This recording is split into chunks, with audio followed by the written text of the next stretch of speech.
Hello mga friends!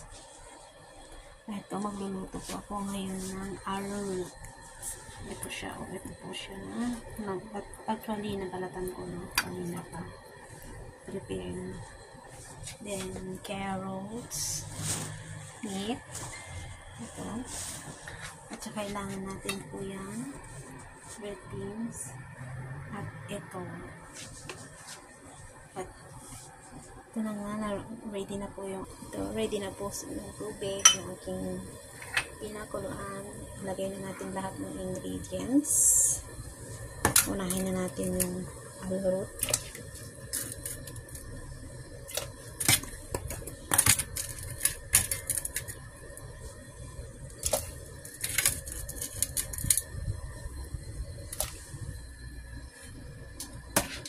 Then yung meat. Pasok na natin lahat. Saka itong carrots.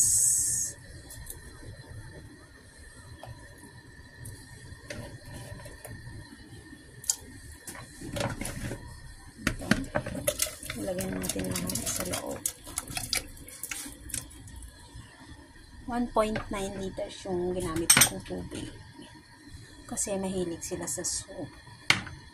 Kailangan ng take to sila. Minsan, 3 beses pa yan sila inom. Kaya ang ingredients ko medyo marami-rami siya. Then, lagyan po natin ang ginger. Pantanggal sa lansa. Then, pakuluan po natin ng 1 hour. Medium higher lang siya. Medium fire. Yan. Then, kapag kumulo na, 45 minutes po natin.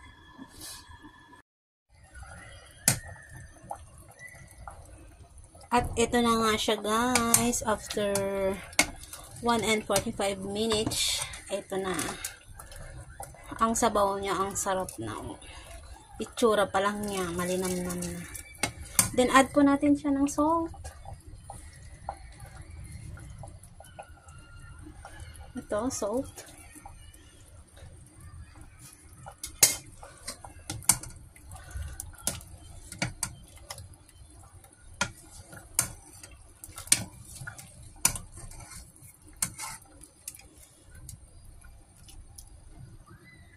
Tikman natin.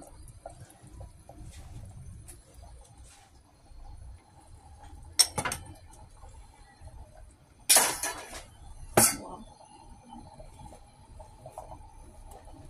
Yun na nga.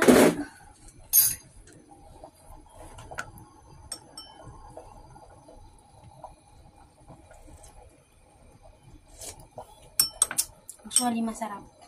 Yun lang guys. Thanks.